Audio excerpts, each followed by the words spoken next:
రఘురామకృష్ణరాజు గారు 5 ఏళ్లు పోరాడాడు, అవునా కాదా? ఒక సైకో పాలనలో ప్రాణాలు ఒడ్డి ప్రజాస్వామ్య పరిరక్షణ కోసం పోరాడినటువంటి వ్యక్తి రఘురామకృష్ణరాజు గారు. మీ అందరి ఆమోదంతో ఈ పాలకొల్లులో వారిని మనస్ఫూర్తిగా సాదరంగా తెలుగుదేశం పార్టీలోకి ఆహ్వానిస్తున్నాను. తెలుగుదేశం పార్టీలో చేర్చుకుంటున్నాం. గట్టిగా మీరు కూడా స్వాగతం పలకాలి, ఇంకా గట్టిగా. మనం ప్రజాస్వామ్యంలో ఉన్నామా లేదా అని మిమ్మల్ని అడుగుతున్నా. ఒక ఎంపీ తన నియోజకవర్గానికి రాకుండా చేసిన దుర్మార్గుడు ఎవరు? ఇది న్యాయమా అని అడుగుతున్నా మిమ్మల్ని. ఏం తమ్ముళ్ళు, న్యాయమా అని మిమ్మల్ని అడుగుతున్నా. ఏమమ్మా ఆడబిడ్డలు, న్యాయమా అని మిమ్మల్ని అడుగుతున్నా. మీకు ఆమోదయోగ్యమా అని మిమ్మల్ని అడుగుతున్నా. ఏంటి అరాచకం, ఏంటి సైకో పాలన? పాపం ఆయన్నైతే పోలీసులు కస్టడీలోకి తీసుకొని పోలీసుల కస్టడీలో ఇష్టానుసారంగా చిత్రహింసలు పెట్టి కడాన రాత్రంతా మేలుకున్నాను. నేనైతే ప్రెసిడెంట్ ఆఫ్ ఇండియాకి, గవర్నర్కి కోర్టులో అన్ని విధాల ప్రయత్నం చేసి కోర్టు ఇంటర్ఫేర్ అయిన తర్వాత ఆయన బయటపడ్డాడు తప్ప, లేకపోతే ఈరోజు రఘురామకృష్ణరాజు గారిని మీరు చూసేవాళ్ళు కాదని మీ అందరికీ విజ్ఞప్తి చేస్తున్నా. అందుకని ఈరోజు మీ అందరికీ ఒకటే విజ్ఞప్తి చేస్తున్నా.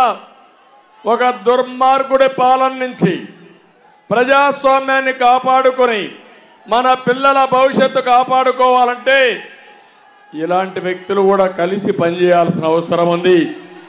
అందుకే మీ అందరి తరపున మరొకసారి తెలుగుదేశం పార్టీలోకి సాదరంగా ఆహ్వానిస్తూ సభ ప్రారంభించే ముందే వారిని పార్టీలో చేర్చుకుంటున్నామని చెప్పి తెలియజేసుకుంటూ వారికి అందరూ కూడా గట్టిగా చప్పట్లు కొట్టి హర్షాన్ని, ఆమోదాన్ని, ఆయన జరిగిన అన్యాయాన్ని ఖండిస్తూ మళ్ళీ మీరందరూ కూడా ఆయన ఆశీర్వదించమని, నేను ఈరోజు తీసుకున్న నిర్ణయాన్ని కూడా మీరు స్వాగతించమని మరొకసారి అందరినీ కోరుకుంటున్నా.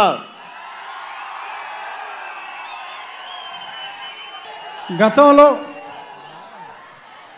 తెలుగుదేశం పార్టీ అభిమానులు, జనసేన అభిమానులు, భారతీయ జనతా పార్టీ అభిమానులు అందరికీ నా హృదయపూర్వక నమస్కారాలు. ఈరోజు పెద్దలు నారా చంద్రబాబు నాయుడు గారు గతంలో నా ప్రాణాలకి ముప్పు వాటిల్లినప్పుడు ఆ రోజు రాత్రి ఆయన నిద్రపోకుండా లాయర్స్తో మాట్లాడటమే కాకుండా నా కుటుంబ సభ్యులు అందరినీ, నా భార్యని, నా కుమార్తెను, కొడుకును కూడా తొందరపడొద్దమ్మా, నేను ఉన్నాను అని చెప్పి, ఉన్నాను విన్నాను అని సొల్లు కౌరులు చెప్పేవాళ్ళు కాదు. నిజంగా ఆయన నాకు ఉన్నారు, నిజంగా ఆయన నా ఆక్రోశం విన్నారు కాబట్టి ఇప్పుడు ఆయన చెప్పినట్టు నేను మీ ముందు బ్రతికున్నా. సో కాబట్టి నేను ఆయనకి ఎంతో రుణపడి ఉన్నాను. ఇక నుంచి కొన్ని కారణాల వల్ల నేను 4 ఏళ్ళు దూరంగా ఉండవలసి వచ్చింది.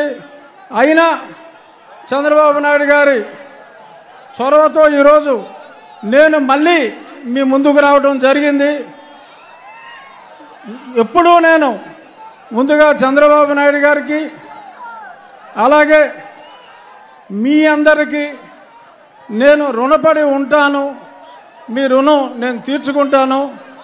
అతి త్వరలో జూన్ 4వ తారీఖు ప్రపంచం సృష్టించబోతున్నారు నారా చంద్రబాబు నాయుడు గారు. అలాగే ఆయనకి తోడుగా పవన్ కళ్యాణ్ గారు, పైన నరేంద్ర మోడీ గారు. ఈ కలయిక నేను సంవత్సరంగా చెప్తున్నా, త్రిమూర్తుల కలయిక ఉంటుంది అని. అందులో బ్రహ్మ మోడీ గారు అయితే, విష్ణుమూర్తి మన చంద్రబాబు నాయుడు గారు, పరమశివుడు పవన్ కళ్యాణ్ గారు, సైన్యం మనం అందరం. జై తెలుగుదేశం, జై చంద్రబాబు నాయుడు గారు, జై మోడీ, జై పవన్ కళ్యాణ్. Thank you.